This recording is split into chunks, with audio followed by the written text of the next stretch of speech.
O Gabe era um cara maneiro, sabe? Animado, gentil. E o contrário do que muita gente podia pensar, ele sempre foi muito respeitoso com a galera toda, sabe? Tanto a banda quanto o público no geral. Tá, que tinha todo o lance das bebidas e das drogas, mas ele nunca perdeu o controle. Pelo menos nunca fora do palco. Ele era muito gente boa comigo. A gente sempre saía, depois do ensaio, pra aquele barzinho aqui do lado do estúdio. Com os meninos e tal. E lá foi a última vez que eu vi ele. A gente pediu 2 latinhas, conversamos até as 11 da noite e eu fui pra casa. E aí eu apaguei. Pela manhã eu recebi uma ligação da mãe dele, falando que ele não estava em casa. Ela é enfermeira, então ela trabalha à noite e tá durante o dia em casa. E aí ela disse que as coisas estavam lá, mas ele não. E como ninguém sequer viu ele, ela ligou pra polícia. Mas é aquilo, né? Um baterista chapado é a última pessoa que eles vão procurar com pressa. 3 dias depois fizeram uma ronda na casa do Gabe, atrás de alguma dica de onde ele podia ter ido. Uma mensagem, um endereço, até que encontraram algo estranho no quarto dele. Embaixo da cama tinha um pouco de sangue seco e umas penas. E aquilo foi bizarro, sabe? Tipo, o que podia ter acontecido? Uma ave entrou no quarto dele de madrugada e atacou o garoto? Só que também acharam um cartão de memória. O cartão de memória da câmera que a gente usava para gravar os nossos ensaios. E lá tinha uma gravação do dia que o Gabe sumiu.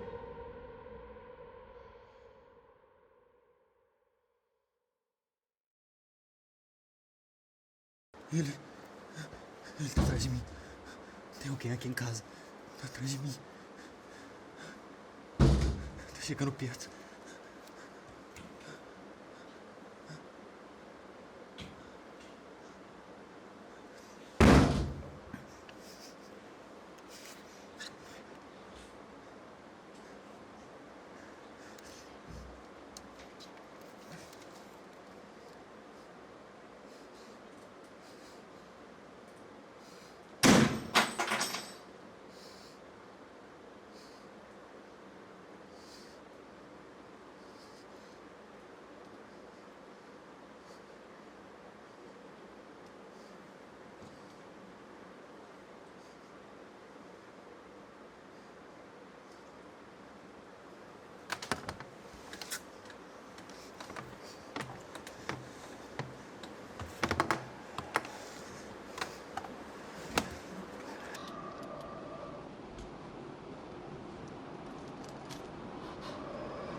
Ei, Gabe.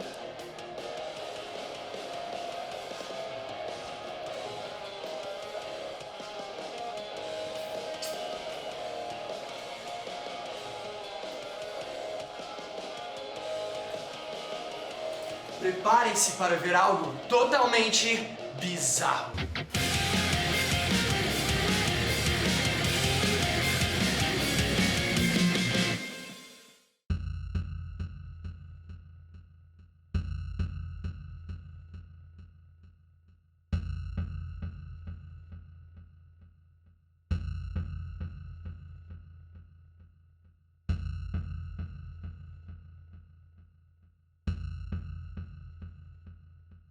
Bom, vou apresentar essa banda maravilhosa para vocês. Na guitarra, minha amiga maravilhosa. Rafa! Na bateria, esse loirinho, amigo do peito, maluco Gabe!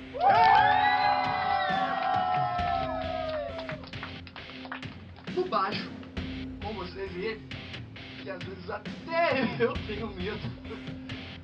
Com vocês, Rasputin. Ops. Daniel. É isso, galera. Quero agradecer demais. Só não vamos esquecer do nosso vocalista mais sexy do Brasil, o nosso querido Mar.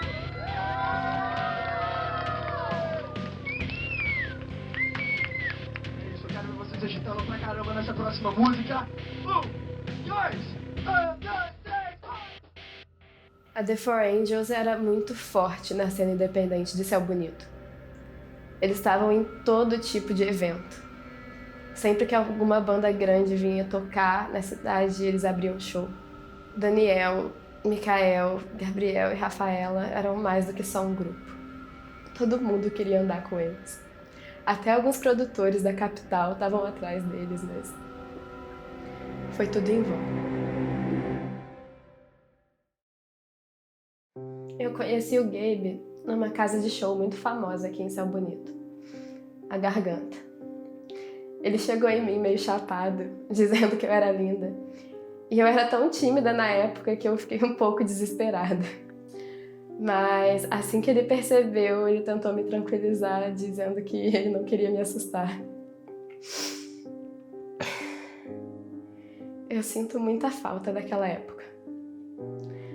Até hoje, tudo que aconteceu mexe muito comigo. E aquela filmagem, ela era um sinal realmente de que algo muito maior estava acontecendo. Ninguém sabia o que tinha atacado o Gabe. E pior, ninguém tinha noção de onde ele estava. A polícia não tinha nenhuma pista do desaparecimento dele. Até 3 dias da filmagem ter sido encontrada.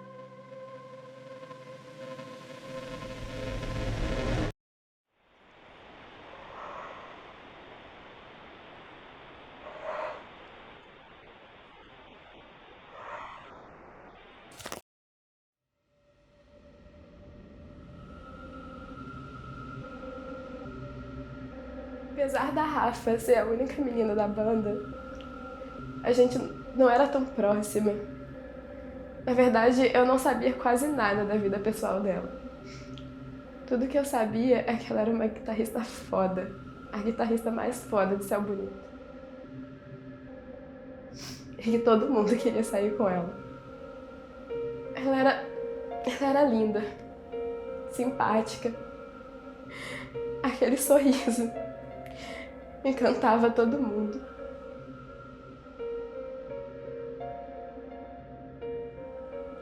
E eu lembro como se eu fosse ontem. No momento que o Mike me ligou pra me dar aquela merda daquela notícia.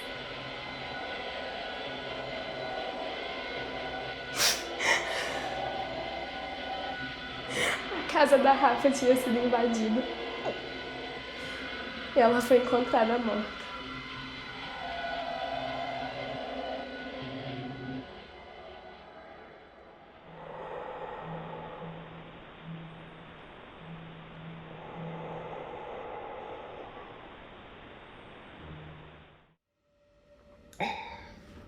Desculpa.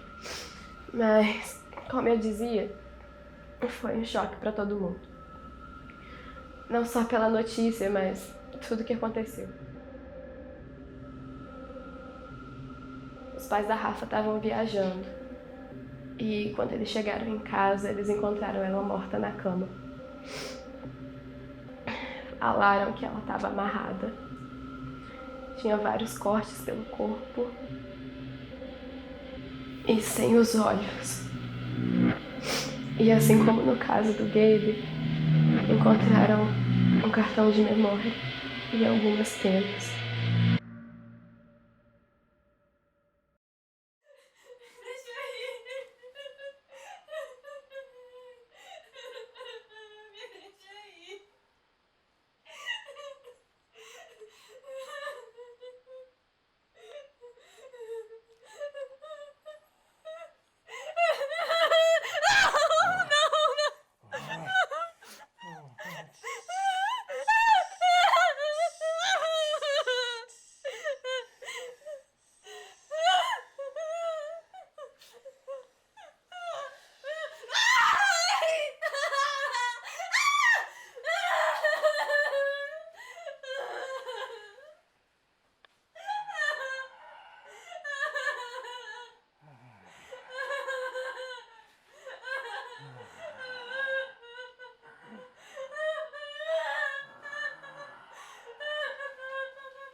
Depois disso, a gente já tinha certeza que alguma coisa maior estava acontecendo. A polícia estava aos montes tentando encontrar alguma pista de quem era aquele maluco. Deram até um nome para ele: o Corvo de Céu Bonito.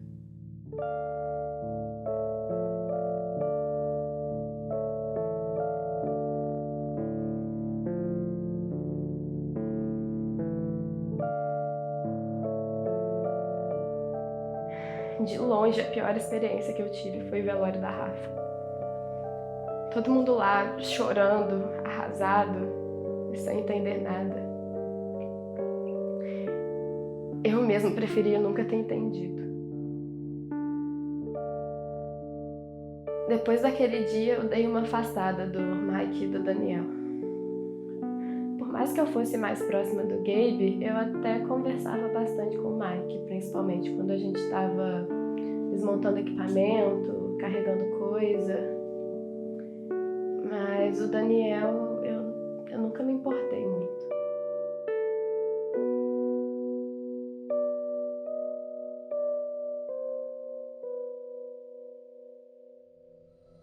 Aquela semana foi um pesadelo. Parecia que eu estava em outro mundo. Os jornais enchendo o saco atrás de entrevista. A polícia falou pra gente não falar nada. E também recomendaram que a gente ficasse em casa. Eu fiquei 2 dias sem comer nada, só pensando no Gabe e na Rafa. E aí, uma semana depois, veio mais uma notícia horrível. Acharam o corvo.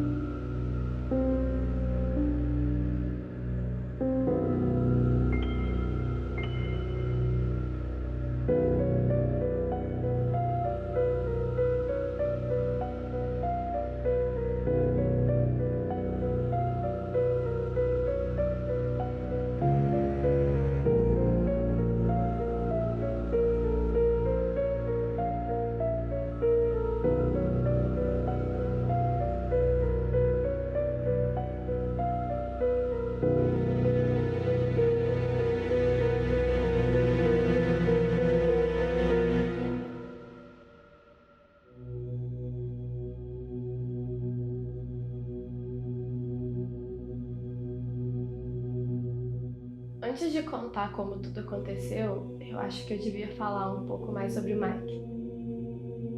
Ele era de longe o mais relevante da banda. Todo mundo conhecia ele. Todo mundo queria andar com ele, todo mundo queria ser ele. O Mike era uma pessoa extraordinária. Ele e o Daniel fundaram juntos a banda, mas na realidade era o Mike quem fazia tudo. Era ele quem marcava a sessão de foto, era ele quem marcava show, era ele quem marcava entrevista, ele fazia o marketing.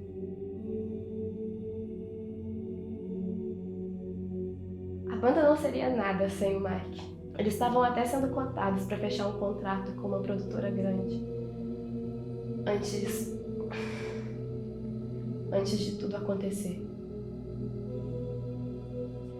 Mesmo com toda a situação, eu lembro dele me confortando no velório da Rafa, falando que tudo ia ficar bem e que iam pegar o filho da puta que fez aquilo. Mas mesmo naquela época eu não tinha tanta fé nisso.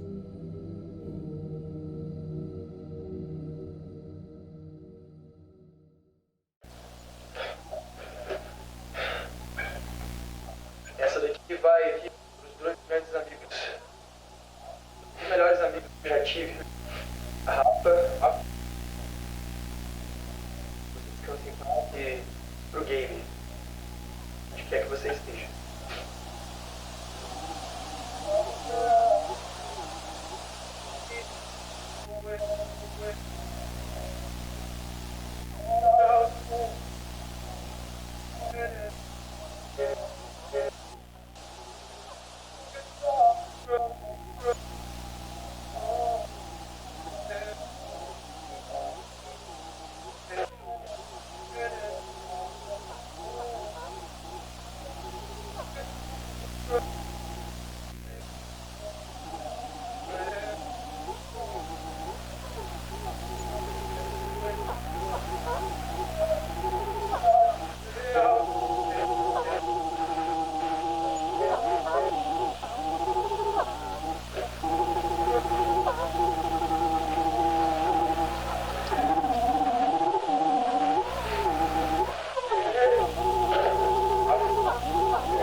Quem acompanhou o caso desde o início já deve saber do envolvimento do Daniel. Então eu acho que eu devo começar falando um pouquinho dele. O cara era o típico estereótipo do cara esquisito do rock, basicamente. Ele era mais velho, cabeludo, cara de maluco. Praticamente ninguém conversava com ele, exceto uma pessoa. O Mike sempre viu muito potencial nele, tanto quanto baixista, mas principalmente ele achava que o cara era uma máquina de escrever música. Mas mesmo assim, ninguém gostava dele. Ele era um esquisito. Tava sempre no canto, sozinho, lendo aquela merda daquele livro. Não participava de nenhuma resenha com a gente. O único jeito de chamar a atenção dele era chamando ele com aquele apelido que o Gabe deu, Rasputin. Realmente não existia jeito de deixar ele mais puto da vida do que isso.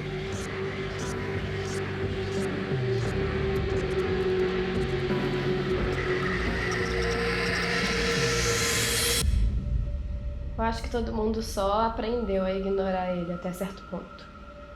Uma vez a Rafa me chamou pra falar que ele seguiu ela até em casa depois do ensaio, mas o Mike logo nos cortou. Ele tinha plena consciência de que sem o Rasputin, a The Four Angels não teria metade das músicas que tinha.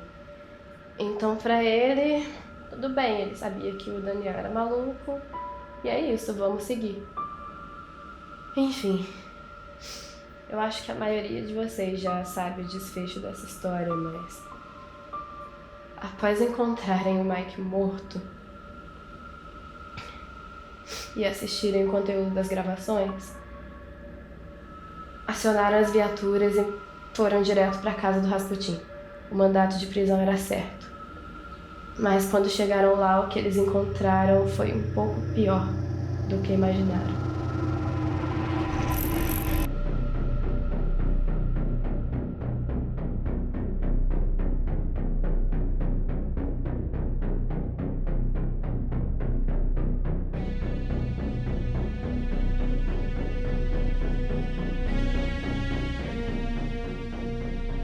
Chegando lá, encontraram a casa do Daniel toda suja. Parecia que o ser vivo nunca nem tinha pisado lá, sabe? Ele falava pra gente que os pais moravam em outra cidade e que ele morava com a avó. Mas com as investigações descobriram que na verdade ele morava sozinho. Os pais tinham morrido num acidente de carro há um tempo. E os únicos parentes que restavam nem moravam em Céu Bonito. No quarto dele tinha um monte de folha de caderno espalhada pelo chão, com desenho de um símbolo bizarro. Teria sido melhor se essa fosse a pior coisa que encontraram. Mas foi lá que viram Rasputin pela última vez.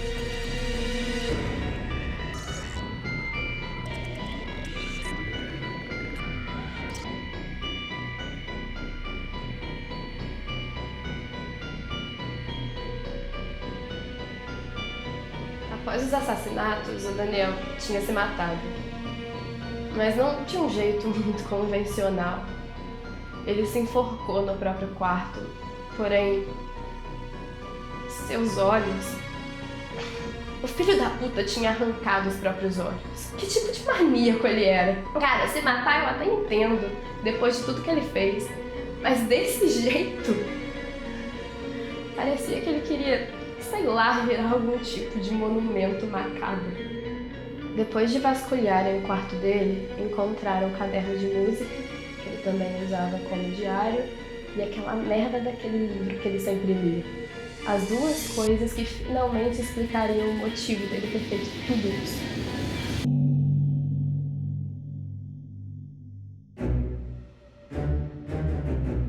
A chave ancestral da vida e da alma. Era esse o nome do livro. De acordo com o Rasputin, ele tinha encontrado num sebo. E era para uma pesquisa da faculdade. Na teoria, era um livro sobre a sociedade e a cultura europeia no século XIV. Na prática, era um livro de magia negra. Não tinha data de publicação, não tinha editora, ninguém nem sabia quando foi escrito. Parece ter sido feito mais ou menos em algum momento do século XX, e apesar de ter sido traduzido em português, muito do texto ainda estava em aramaico, pelo que me disseram.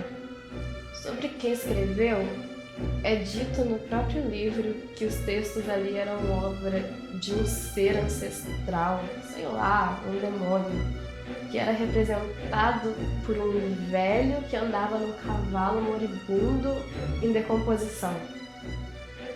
Era a entidade que se alimentava do desejo de vingança do homem. Seu nome, Furcas. Aquele símbolo espalhado pela casa era o selo de Furcas. Aparentemente, era uma forma de seus seguidores se comunicarem com o demônio. E pelo visto, Daniel estava muito empenhado em bater um papinho com ele. De acordo com o livro, existia uma forma de fazer um pacto com ele. E para isso, você precisava de algum sacrifício, que era trazer a ruína daqueles que mais lhe fizeram mal, torturar aqueles que você odiava e oferecer o seu corpo como sacrifício em troca da sabedoria e da vida eterna. Era esse o plano do Daniel o tempo todo, mas por quê?